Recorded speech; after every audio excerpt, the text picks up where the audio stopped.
If you just jumped into Battlefield 6 or you're about to, the default settings might be holding you back. Doesn't matter if you're on a high-end rig or a low-end laptop. There are tweaks that will instantly make this game feel smoother, cleaner and way easier to play. Today we're covering the best gameplay settings, visual tweaks and performance optimizations, so you can actually see enemies, move faster and get better FPS. This is a quick, straight to the point video, so you can jump into action knowing your settings are dialed in. First up, settings that everyone should change, regardless of your hardware. These are about seeing enemies clearly, not just about more FPS. Navigate to Settings, Graphics and Camera settings. The field of view options should be ideally maxed out. The weapon field of view should be set to wide as it will give you the best visibility. The both motion blur options should be set to 0 and the camera shake amount should be set to minimum, which is 20 in this case.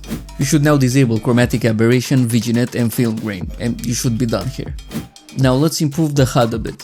While still on the Graphics Settings tab, scroll down until you reach the Interface and HUD options.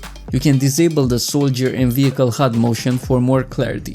Then navigate to Advanced HUD Settings, click Modify, and we can also set the Show Kills Made By to All in order to view all the kills that are made on the server.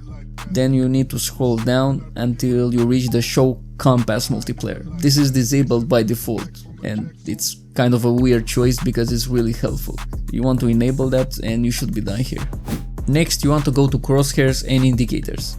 This is where you'll find the damage number indicator. You can disable this if it annoys you. I personally leave it on because I'm used to it from Apex Legends.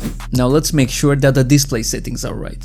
You want to run the game in full screen mode as it's better for performance and input lag.